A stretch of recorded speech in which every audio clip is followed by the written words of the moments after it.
হচ্ছে চাষি ভাইদের নিজস্ব অনুষ্ঠান কিষাণ বাণী।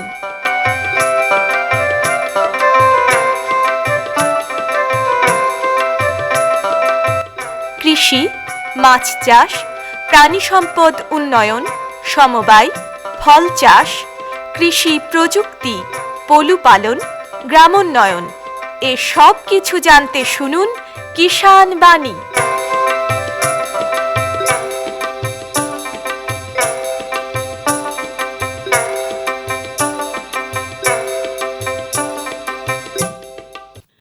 শ্রোতা বন্ধুদের অনেক অনেক প্রীতি ও শুভেচ্ছা জানিয়ে শুরু করছি ভারত সরকারের কৃষি ও কৃষক কল্যাণ মন্ত্রকের কৃষি সহযোগ ও কৃষক কল্যাণ দপ্তরের সহায়তায় অনুষ্ঠান কিষাণ বাণী। বন্ধুরা, আপনারা জানেন যে বিগত কয়েক বছর আগে ভারত সরকারের কৃষি ও কৃষক কল্যাণ মন্ত্রকের বেশ কিছু কৃষকদের কল্যাণের জন্য কিছু স্কিম বা যোজনা তারা লঞ্চ করেছিলেন। তার মধ্যে পিএম কিষাণ সম্মান নিধি একটা উল্লেখযোগ্য যোজনা। তো এই যোজনা কি ধরনের যোজনা, এই যোজনা থেকে কারা উপকৃত হবেন, কি কি পাবেন, এখান থেকে কি কি সুবিধা রয়েছে, তো এইসব বিষয় নিয়ে আজকে আমরা আলোচনা করব। আর এই আলোচনার জন্য আমরা পেয়েছি জেলার কৃষি দপ্তরের সহকারী কৃষি অধিকর্তা ডক্টর বিলাস চন্দ্র দাসকে। বিলাসবাবু, আপনাকে আকাশবাণী মুর্শিদাবাদের পক্ষ থেকে নমস্কার।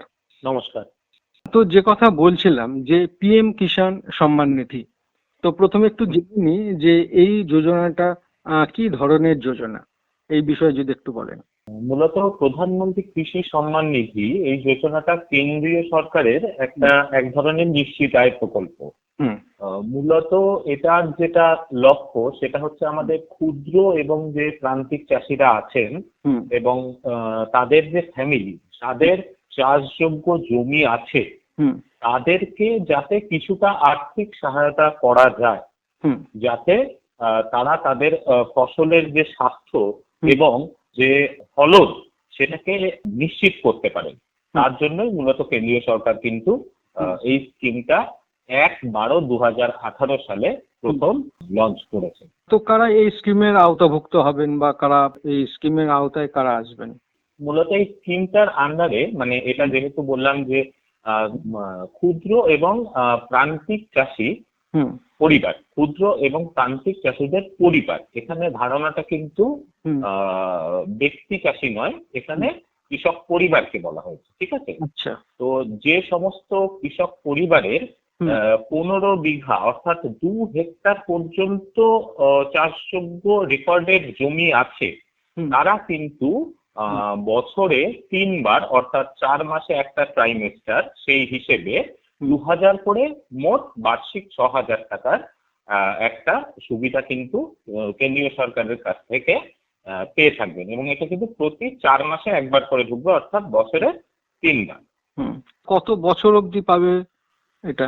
এখনো পর্যন্ত স্কিমের যা গাইডলাইন আছে তাতে এখানে যেরকম আমি আপনাকে প্রথমেই বললাম যে পিএম কিষাণ সম্মান নিধি অর্থাৎ প্রধানমন্ত্রী কৃষি সম্মান নিধি প্রকল্প, এতে যে কৃষকদের পরিবাররা 15 বিঘা পর্যন্ত যাদের জমি আছে, অর্থাৎ ল্যান্ডের সিলিংটা হচ্ছে 15 বিঘা পর্যন্ত 2 হেক্টর, তারা কিন্তু এটার সুবিধা পাবে।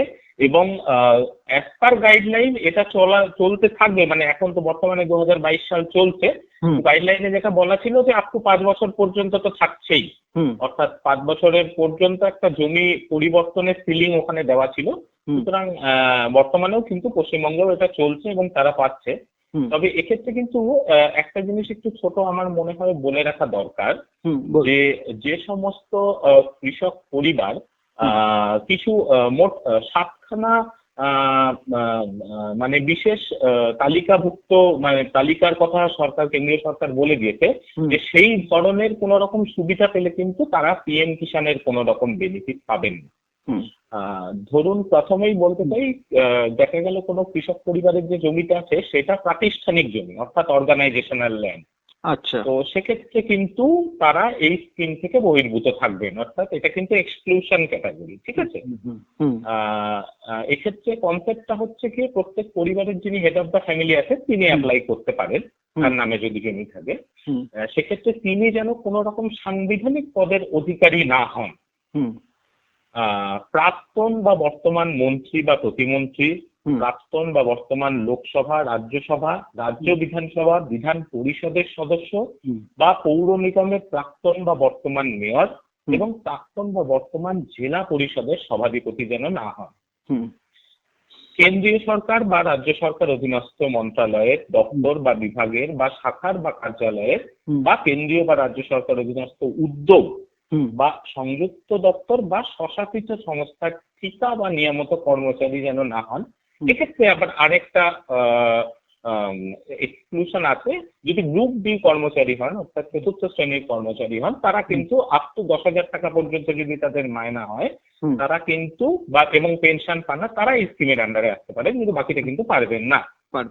এছাড়াও যদি কেউ গত বছরে আয়কর দিয়ে থাকেন, অর্থাৎ ইনকাম ট্যাক্স, তারা কিন্তু এই স্কিমের আওতায় আসতে পারবেন না। আর আরেকটি এবং শেষ এক্সক্লুশন ক্যাটাগরি আছে, সেটি হচ্ছে ডাক্তার, ইঞ্জিনিয়ার, আইনজীবী, চার্টার্ড অ্যাকাউন্টেন্ট অথবা আর্কিটেক্ট হিসাবে কোন পেশাগত সংস্থার সঙ্গে যদি নথিভুক্ত থাকেন বা পেশাগতভাবে যুক্ত থাকেন, তিনি কিন্তু এই স্কিমের আওতায় আসতে পারবেন। এ বাদে যারা 15 বিঘা পর্যন্ত যাদের জমি আছে, সেই সমস্ত ক্ষুদ্র এবং তান্ত্রিক চাষী পরিবার বার্ষিক সর্বোচ্চ 6,000 টাকা হিসাবে, কিন্তু সর্বোচ্চ বলতে 6,000 টাকা প্রতি 3 মাস অন্তর 2,000 করে পাবেন। তার মানে এটা পরিবারের একজনেই পাবেন, তাই তো? পরিবার পিছু, এখানে কিন্তু কনসেপ্টটা পরিবার পিছু। এই স্কিমের আওতায় আসতে গেলে মানে কোথায় কিভাবে তারা আবেদন করবেন? এই স্কিমের আওতাতে মূলত 3টে পদ্ধতিতে আসা যায়। সেটা হচ্ছে কি, রাজ্য সরকারের শুরুতে যখন আমাদের পশ্চিমবঙ্গ সরকারের ক্ষেত্রে এই স্কিমটা ইমপ্লিমেন্ট হয়েছিল 2 ফেব্রুয়ারি 2021 সালে, ঠিক আছে। তো সেই সময় পশ্চিমবঙ্গ সরকারের যে নিশ্চিত আয় প্রকল্পটি ছিল কৃষক বন্ধু, সেক্ষেত্রে যারা সেই স্কিমে নথিভুক্তকৃত কৃষক ছিলেন, তারা কিন্তু পিএম কিষাণ স্কিমে নিজেদের অন্তর্ভুক্তির জন্য এই যে আমি আপনাকে বললাম 7টা ক্যাটাগরি, তারা বা তাদের পরিবারের সদস্য 7টা ক্যাটাগরির মধ্যে আসেন না, সেরকম স্বঘোষণাপত্র জমা দিয়ে তাদের কিন্তু রেজিস্ট্রেশন করা হয়েছে। এটা স্টেট গভর্নমেন্টের তরফ থেকেই করা হয়েছে। অর্থাৎ যারা কৃষক বন্ধুতে নিবন্ধিত ছিলেন।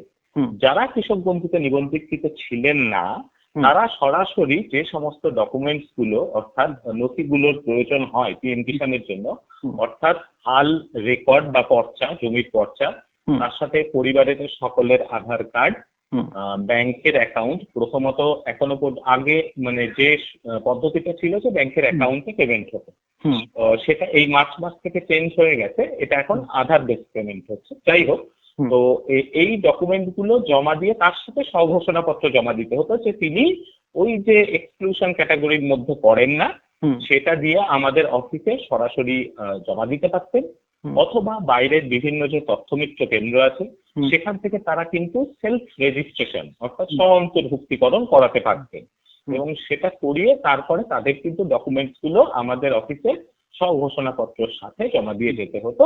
আমাদের ব্লক এন্ড থেকে, অর্থাৎ আমাদের যে সমষ্টি সেই এন্ড থেকে কিন্তু আমাদের যে লগ ইন আছে সেখান থেকে আমরা ডকুমেন্ট ভেরিফাই করে সেগুলোকে অ্যাপ্রুভ করতাম। এই পদ্ধতিতে কিন্তু করতে পারে, অর্থাৎ কৃষক নিজেই করে নিতে পারে।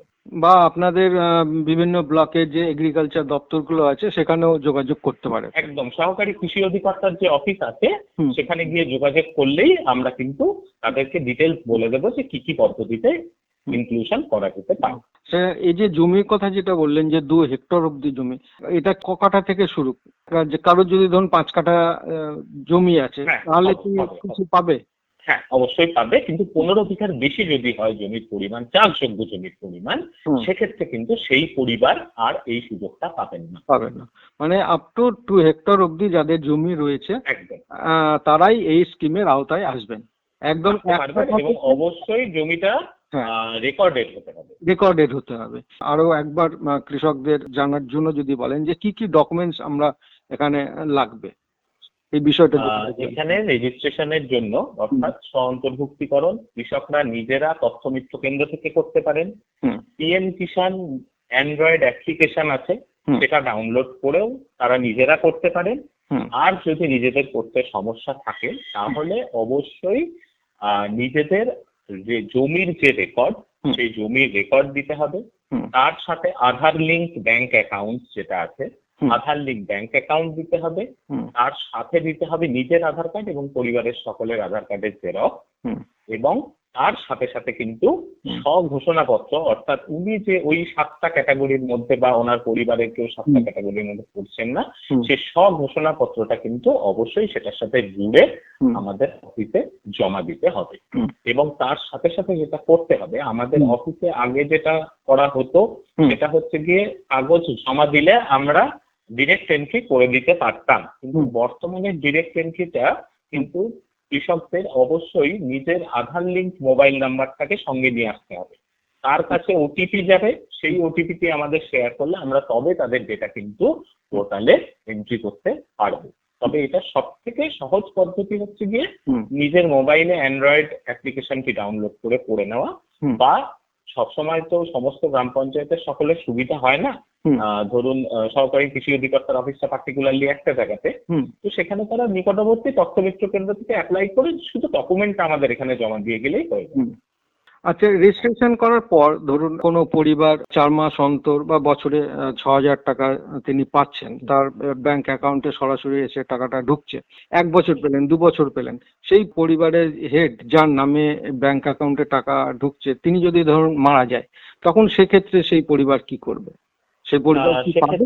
হ্যাঁ, না অবশ্যই পাবে, সেটার ক্ষেত্রে অসুবিধা নেই। সেক্ষেত্রে যিনি মারা গেলেন, তো আমাদের যেটা করতে হয়, আমি একটু পদ্ধতিগত ব্যাপারটা বলেই দিই আপনাদের। আমাদের প্রত্যেক বছর টোটাল যে বেনিফিশিয়ারি আমাদের একটি ব্লকের মধ্যে নিবন্ধিত হয়, তার 10% ফিজিক্যাল ভেরিফিকেশন করতে হয়। ধরুন 1022 জন যদি আমার বেলডাঙ্গা 1 নম্বর ব্লকের ক্ষেত্রেই বলি রেজিস্ট্রেশন করে থাকে, তাহলে 102 জনের কিন্তু আমরা ফিজিক্যাল ভেরিফিকেশন করতে হবে যে তারা জীবিত আছেন না মৃত। তো যাই হোক, সেক্ষেত্রে আমরা করতে পেয়ে যদি দেখতে পাই তাহলে তো অবশ্যই আমরা সেখানে প্রত্যেক বেনিফিশিয়ারির অপশন আছে যে তাকে মৃত ঘোষণা করা যায়, অথবা তিনি যদি বেনিফিট না নিতে চান, ছেড়ে দিতে চান, দেখা গেল তিনি কোনো চাকরি পেয়ে গেলেন, হ্যাঁ, অথবা তিনি অন্য কোনো ওই যে বললাম 7টা এক্সক্লুশন ক্যাটাগরি, তার মধ্যে কোনোটা একটাই যুক্ত হলেন তাকে, সেক্ষেত্রে তিনি বেনিফিট সারেন্ডার করতে পারেন। এবং সেক্ষেত্রে দেখা গেল যে উনি সারেন্ডার করতে করতে কোনো একটা পার্টিকুলার ইনস্টলমেন্টের টাকা ঢুকলো, সেই টাকাটা কিন্তু একদম সিস্টেমেটিক্যালি অনলাইনেই ফেরত দেওয়ার ব্যবস্থা আছে। সরাসরি ব্যাংকের থেকেও ফেরত দেওয়া যায় এবং অনলাইনেও ফেরত দেওয়া যায়। এবং যেক্ষেত্রে আপনি যে প্রশ্নটা করলেন যে পরিবারের যিনি হেড তিনি যদি মারা যান, সেক্ষেত্রে নিশ্চয়ই কোনো আরেকজন সেই পরিবারের হেড হবে, তখন তিনি আগের জনের মৃত্যুটাকে রিপোর্ট করবেন আমাদের অফিসে, আমরা তাদের বন্ধ করে দেব, দিয়ে পুনরায় নতুন যিনি হেড হয়েছে তারটা এন্ট্রি করা হবে এবং তার পরবর্তী থেকে তিনি এই বেনিফিটটা পেতে থাকবেন, অর্থাৎ তার পরিবারটা এই বেনিফিটটা পেতে থাকবে। আর একটা ছোট জিনিস একটু বলে দিতে চাই এক্ষেত্রে, সেটা হচ্ছে গিয়ে এটার একটা স্পেশাল কেস, অবশ্যই এটা গভর্নমেন্ট অফ ইন্ডিয়ার গাইডলাইনে বলা আছে। এই যে জমির যে মালিকানা, এই জমির মালিকানাটা কিন্তু যিনি অ্যাপ্লিকেশন করছেন তাকে জমির মালিকানা পেতে হবে অবশ্যই 1/2/2019 আগে। আচ্ছা, ঠিক আছে। অর্থাৎ দেখা গেল উনি জমিটা কিনলেন বা কারো কাছ থেকে দানপত্রে পেলেন, ঠিক আছে, কিন্তু সেই হ্যান্ড ওভারটা যেন অবশ্যই 1/2/19 আগে হয়। আচ্ছা, তারপরে যদি হয় সেটা কিন্তু গভর্নমেন্ট স্কিম যখন লঞ্চ করেছিল সেন্ট্রাল গভর্নমেন্ট, অর্থাৎ আমি তারিখটা বললাম খুব সম্ভবত ছিল 1/12/2018, 1/12/2018 থেকে 1/2/2019, ঠিক আছে। তো এর মধ্যে জমির মালিকানার যদি কোনো হস্তান্তর হয়ে থাকে সেটা অবশ্যই 1/2/19 আগে রেকর্ডেড হতে হবে, অর্থাৎ রেকর্ডটা তার নামে বেরিয়ে যেতে হবে। তারপরে যদি বেরোয় তাহলে কিন্তু উনি আর এই স্কিমের আওতায় আসতে পারবেন না, এবং এইটা বৈধ থাকবে আগামী 5 বছরের জন্য, অর্থাৎ 18 সাল থেকে 5 বছর, 23 সাল, এবং হ্যাঁ 23 সাল পর্যন্ত। তবে এক্ষেত্রেও একটা ছাড় দেওয়া আছে, কোনো কারণে দেখা যাচ্ছে যে ওনার জমিটা মৃত্যুজনিত কারণে উত্তরাধিকার সূত্রে উনি পাচ্ছেন, অর্থাৎ কেউ মারা গিয়েছেন, তার বেসিসে উত্তরাধিকার সূত্রে উনি ওই জমিটা পেলেন। তো সেক্ষেত্রে কিন্তু তারটা অবশ্যই গ্রাহ্য হবে, কিন্তু তাকে কিন্তু সেটা অবশ্যই মানে নথি দিয়ে প্রমাণ করতে হবে যে উত্তরাধিকার সূত্রে জমিটা পাওয়া গেছে এবং মৃত্যু হয়েছে এই সময়ের আগে, তাই জন্য আমার জমির রেকর্ডটা 1/2/2019 পরে রেকর্ড হয়েছে। আচ্ছা, তো রিসেন্টলি যে সমস্ত আমাদের দৈনন্দিন খবরের কাগজ এবং তার সাথে সাথে আমাদের যে বৈদ্যুতিন মিডিয়াগুলো আছে সেখানে সবাই দেখতে পাচ্ছে যে প্রধানমন্ত্রী কৃষি সম্মান নিধির পরবর্তী ইনস্টলমেন্ট পেতে গেলে অবশ্যই কেওয়াইসি করান। তো কেওয়াইসিটা কি জিনিস?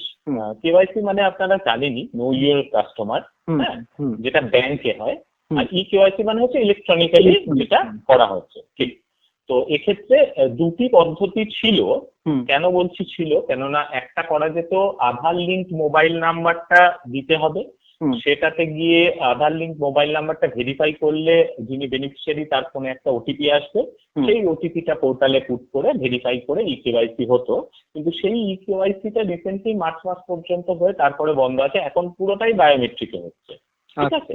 আচ্ছা। তো সরকার কিন্তু মানে এই যে বেনিফিশিয়ারির যে অরিজিনালিটি সেটা জাজ করে নেওয়ার জন্য, এবং যেহেতু পেমেন্টটা মার্চ মাসের পর থেকে আধার বেসড পেমেন্ট হয়ে গেছে, অর্থাৎ আপনার আধার নাম্বারটা বেনিফিশিয়ারির আধার নাম্বার বেনিফিশিয়ারির যে ব্যাংকে লিঙ্ক থাকবে সেই ব্যাংকেই কিন্তু টাকাটা ঢুকবে। উনি অন্য কোনো ব্যাংক অ্যাকাউন্ট হয়তো শুরুতে রেজিস্ট্রেশনের সময় দিয়েছিলেন, সেটাতে হয়তো তিনি 4টে ইনস্টলমেন্ট পেয়েছেন, কিন্তু এইবারের ইনস্টলমেন্টটা কিন্তু তার আধার লিঙ্ক যে ব্যাংক অ্যাকাউন্ট আছে সেটাতেই ঢুকবে। এটাকে বলা হচ্ছে আধার বেসড ডিরেক্ট বেনিফিট ট্রান্সফার। তো এর জন্য কিন্তু 31শে মে পর্যন্ত কেন্দ্রীয় সরকার সময় দিয়েছে এখনো পর্যন্ত যে কেওয়াইসি করে নিতে। তো কেওয়াইসির ক্ষেত্রে যতদিন ওটিপি দিয়ে ব্যবস্থা ছিল আমাদের অফিস থেকেও করা যেত, বা আমাদের যে বাংলা সহায়তা কেন্দ্র বা সহজ তথ্য মিত্র কেন্দ্র আছে সেখান থেকেও করা যাবে। কিন্তু এই মুহূর্তে আমাদের কাছে বায়োমেট্রিক মেশিন কোনো নেই, তাই আমাদের অফিস থেকে কেওয়াইসিটা এই মুহূর্তে হবে না। যেটা হবে সেটা হচ্ছে যে তথ্য মিত্র কেন্দ্র বা বাংলা সহায়তা কেন্দ্রে নিজের আধার কার্ড এবং আধার লিঙ্ক মোবাইলটা নিয়ে গেলেই সেখানে ফিঙ্গারপ্রিন্ট দিয়ে কিন্তু যে কোনো উপভোক্তা তার কেওয়াইসিটা করিয়ে নিতে পারেন, এবং কেওয়াইসিটা না করালে কিন্তু পরবর্তী ইনস্টলমেন্টের টাকাটা পেতে সমস্যা হবে। তাহলে বন্ধুরা, এতক্ষণ আমরা প্রধানমন্ত্রী কিষাণ সম্মান নিধি এই যে যোজনা, এই যোজনা নিয়ে আমরা আলোচনা করলাম। যেসব কৃষক বন্ধু এখনো অবধি এই স্কিমের আওতায় আসেননি, প্রত্যেকেই আপনার এলাকার তথ্য মিত্র কেন্দ্রে গিয়ে আপনারা এই আওতাভুক্ত হতে পারেন, কিংবা আপনার ব্লকের যে কৃষি দপ্তর রয়েছে সেখানে গিয়েও আপনারা আপনাদের সমস্ত ডকুমেন্ট, যেসব ডকুমেন্টসের কথা বলা হলো, আমরা আলোচনা করলাম, সেসব ডকুমেন্টস নিয়ে আপনারা সেখানে গিয়ে আপনারা যোগাযোগ করতে পারেন। এই আলোচনার জন্য আমরা পেয়েছিলাম ডক্টর বিলাস চন্দ্র দাসকে। বিলাসবাবু, আপনাকে আমাদের তরফ থেকে এবং কৃষক বন্ধুদের তরফ থেকে আপনাকে অসংখ্য ধন্যবাদ। নমস্কার। ধন্যবাদ। নমস্কার। हर जोखिम से निकल कर फसल आए, सुरक्षित हो जाए, फसल बीमा से हर किसान अब आत्मनिर्भर हो जाए। संकट के समय प्रधानमंत्री फसल बीमा योजना किसानों के लिए वरदान है।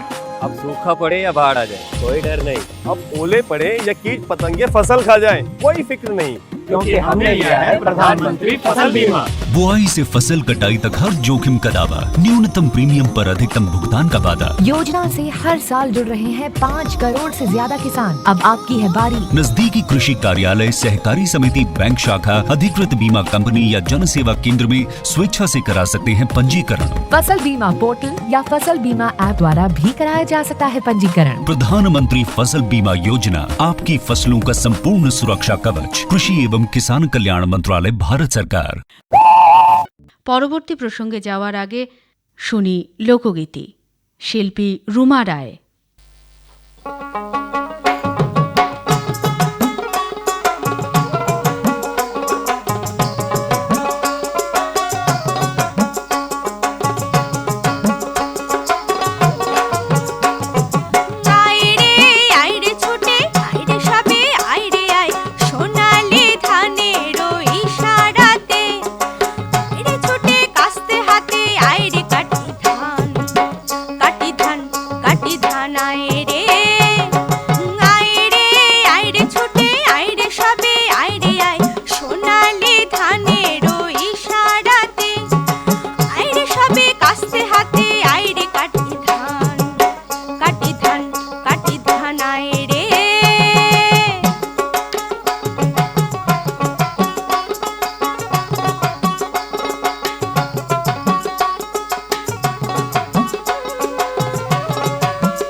শুনলাম লোকগীতি, শিল্পী রুমা রায়। বন্ধুরা, এখন আমরা এসে উপস্থিত হয়েছি মুর্শিদাবাদ জিয়াগঞ্জ ব্লকের বসন্তপুর গ্রামে। আর এই গ্রামে এসেই আমরা পেয়েছি প্রগতিশীল কৃষক বন্ধুকে। তাদের চাষবাসের অভিজ্ঞতার কথা আমরা শুনবো। তার আগে আসুন আমরা একটু পরিচয় করে নিই। আপনার নাম? আমার নাম সঞ্জিত মণ্ডল। সঞ্জিত মণ্ডল। আমার নাম সনাতন মণ্ডল। সনাতন মণ্ডল। আপনাদের বয়স তো খুব কম মনে হচ্ছে। কত বয়স আপনার? কত হয়? 28-29। 28-29। আমার 25-26। 25-26। তো এই বয়সে চাষবাসে নেমে পড়লে কেন? আমি বিএ কমপ্লিট করিনি, এইচএস পাস করে সেকেন্ড ইয়ার পর্যন্ত পড়েছি। তারপরে দেখছি এই চাকরি বাকরির যে অবস্থা, দিয়ে শেষ পর্যন্ত নিজের হাতে পায়ে একটা কাজ তো করতে হবে, হাতে শিখতে। দিয়ে চাষবাসে নামলাম। তো নিজেদের জমি আছে? নিজেদের জমি। তারপরে পরে এখন একটা নিজে নিয়েছি। তার মানে চাষবাস খুব একটা খারাপ নয়? খারাপ নয়, ভালো। পড়াশোনা করেও এটা করা যায়? অবশ্যই। কে কে আছে পরিবার? বাবা আছে, মা আছে, দাদা আছে, আমার ওয়াইফ আছে, আমি এই চাষবাস করি। আর আপনার কতটা জমি? ওই যে আমাদের বন্ধক জমি দিয়ে এসব নিজস্ব নয়। নিজস্ব কিছু নেই? এই নিয়ে নাকি লিজে নিয়ে? কতটা আছে লিজে নিয়ে? ওই মোটামুটি বিঘে 3-4 বিঘে। তখন আপনাকে তো বেশ ভালো পরিশ্রম করতে হয়। এমনিতেও সবাই বলে সবাই মিলে করে পরিশ্রম, আমি একা। না, আমি বলছি সেরকম নয়, মানে নিজের জমি থাকলে যে পরিশ্রমটা করতে হয় তার থেকে বেশি করতে হবে, কারণ এটাকে আমাকে লাভটাকে বেশি করতে হবে। তো না হলে তো আমাকে জমির পয়সাটা দিতে হবে, প্লাস আবার নিজেরও একটা বেশি করতে হয়। সেটাই আমি বলছি যে অনেক বেশি পরিশ্রমটা এবং বুদ্ধি রেখে আমার মনে হয় চাষবাসটা করতে হবে। বেশি করতে হয়। কি চাষ করেন? ওই জমি কল্লা, আপনার কাঁকরোল, সবজি চাষটা বেশি করেন নাকি? হ্যাঁ, সবজি চাষ বেশি। তোমার? আমার সবজি চাষটা বেশি, বিশেষ করে বাহানের চাষটা বেশি। বাহানের মানে মাছের চাষ। এতে একটু খরচাটা বেশি, কিন্তু মুনাফাটাও একটু ভালোই আসে। ভালো, মানে মার্কেট ভ্যালু বেশি থাকে। তো কি এখন আছে? এখন আপাতত 1 বিঘা মতো কাঁকরোল আছে, আর পটল আছে 10 কাঠা, আর আখ আছে 1 বিঘে। আপনার কি আছে? ওই করলা এখন হয়েছে, কাঁকরোল আছে, কাঁকরোল গাছ তৈরি হয়েছে। তো আপনারা হঠাৎ করে কাঁকরোলটা আপনারা বেছে নিলেন কেন? কারণ বাবারা দীর্ঘদিন থেকে কাঁকরোল চাষটা করছে। যাই হোক, মার্কেট ভ্যালু যে হিসাবে যায়, কাঁকরোল বাবারা যখন চাষ করতো বর্ষাকালীন দিনে একটা সংসার খরচা উঠে যায়, প্লাস কিছু মুনাফাও থাকে। 30 টাকা 35 টাকা অ্যাভেলেবেল মার্কেটে দাম থাকে। কিন্তু এই 2 বছর থেকে কাঁকরোলের বাজারটা একটু কম, তবুও কাঁকরোল চাষে ভালো পয়সা, মানে লাভটা বেশি অন্যান্য সবজির থেকে। প্রতিদিন বাজার যেতে হয়। আর ফুটে এমন থাকে, ফুল ফুটে মানে শুকানো শেষ, মানে ফুল শুকাতে দিন সেরে যায়। ফুল ঠাকাইতে হয়, ফুল না ঠাকালেও আপনার ফল আসবে না। তো এই যে কাঁকরোলটা আপনারা চাষ করছেন, এই কাঁকরোলটা কোন সময় আপনারা লাগিয়েছি? তৈরি করেছেন মাঘ ফাল্গুনের মাঝামাঝিতে। এখন গাছ বাহানে উঠতে লেগেছে। ফলটা কখন আসবে? ফলটা ধরুন জ্যৈষ্ঠ মাসের শেষের দিক থেকে হালকা পাতলা ধরতে লাগবে, শুরু করবে। আর আষাঢ় মাসে গেলে ভরপুর পাওয়া যাবে। মানে বর্ষারই ফসল। যত বৃষ্টি হবে তত ভালো। তাই? আর রোদ হয়ে গেলে জালি লাল হয়ে যায়। আচ্ছা, এটাই সবথেকে বড় সমস্যা। তো শুনেছি বর্ষায় তো ফুলের অনেকটা নষ্ট হয়, মানে ফুল না সকালে নষ্ট হয়, আবার তাও নষ্ট হয়। তবুও অনেক মেডিসিন আছে, সাপ পাউডার আছে, এগুলো দিয়ে অনেকটা রক্ষা হয়। তাও যা হয় খারাপ হয় না, ভালোই হয়। ফলন কেমন হয়? ফলন ভালোই হয়। তাও মোটামুটি মানে কাঠাতে কতটা হয়? ধরা পাতলে ভালোই হয়। বেশ, তোমাদের কাঁকরোল চাষ সম্পর্কে আমরা অনেক কথাই শুনলাম। এর জন্য আমাদের তরফ থেকে এবং কৃষক বন্ধুদের তরফ থেকে অসংখ্য ধন্যবাদ। নমস্কার।